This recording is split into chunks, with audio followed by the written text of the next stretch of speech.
Hey y'all, Melissa here with you today, and I'm going to show you how I took my dirty old patio sofa cushions and added zippers to the covers so that I can easily unzip and wash anytime I'd like.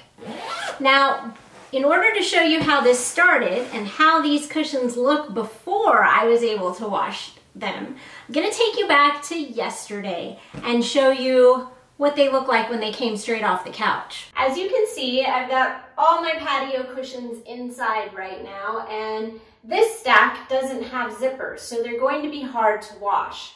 I'm going to start by using my seam ripper to unsew enough to be able to take the cushions out and wash these covers. And then before I put them back together, I'll be adding the zippers.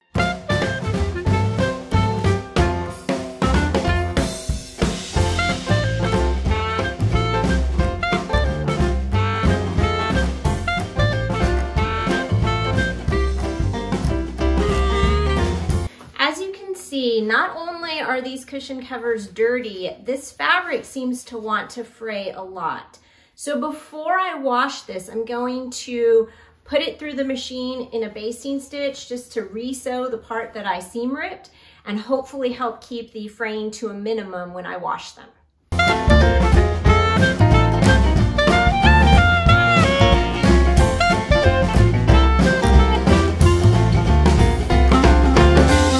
Yesterday, I washed all my cushion covers after I basted them closed. Then I took them out of the wash and I seam ripped out the basting stitches that I had added to keep them closed while they were being washed.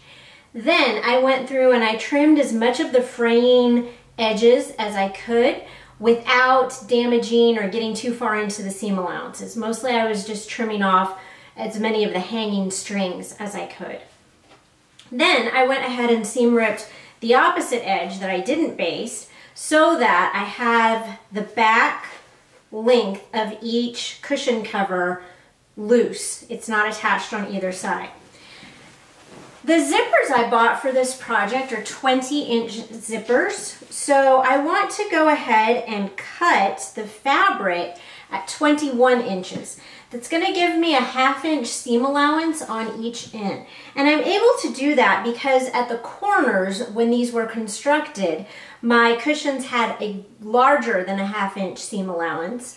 So I am able to do that. If they did not have that much of a seam allowance at the corner, I would have to add some fabric to the edges to be able to add these zippers in.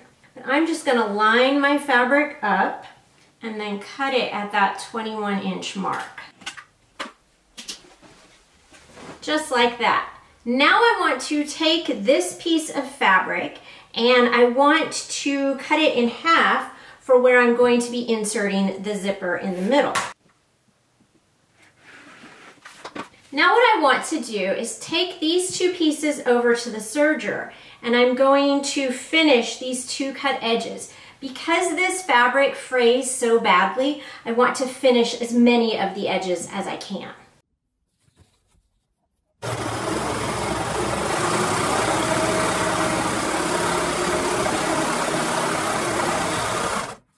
When the edges are all finished, here is what this looks like.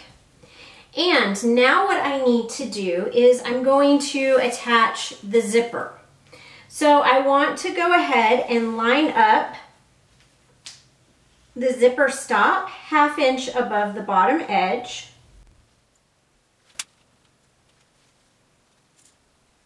And I'm going to take this over to the machine and sew down that edge. I am using a narrow zipper foot and I've made sure to position my needle to the side.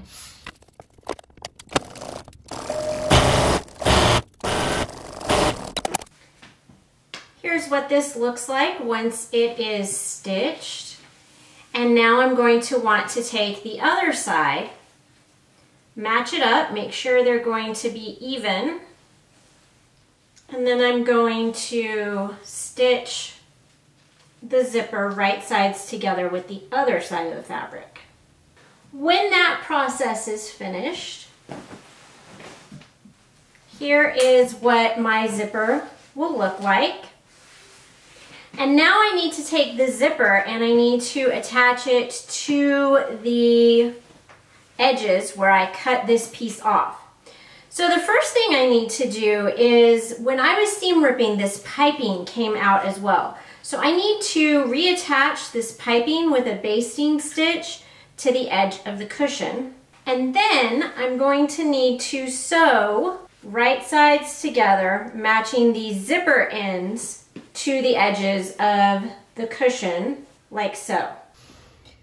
Before I put this under the presser foot, I am going to unzip it a bit to make it easier to go under.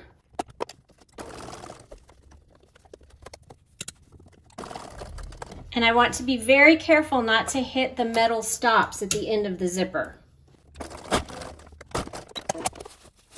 The same applies at the other end. I want to be very careful not to hit these metal stops. Once those ends are sewn in, then I want to make sure that I've got the zipper partially unzipped so that I'll be able to turn this right side out later. And I want to go ahead and repin these side seams to close this cushion back up. I find using the clips at this point to be easier because of the piping.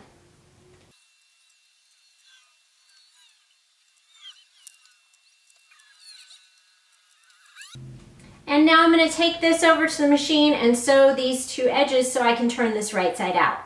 I want the needle to be hitting as close to the piping as possible.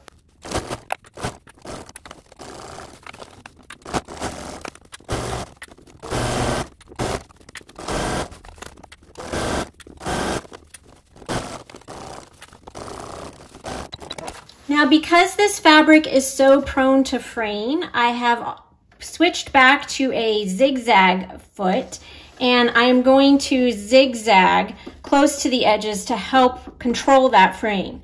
I would prefer to put this through a serger, but because of the piping and the fact that I don't have a foot for my serger that will accommodate that, zigzagging is going to be the best finishing method that I can do.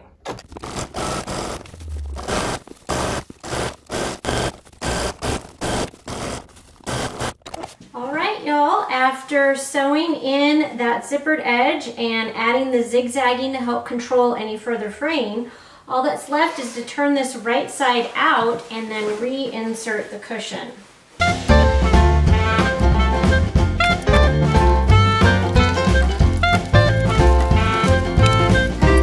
And there we go, y'all. I've got zippers now so that next time I need to wash my patio cushion covers, I can.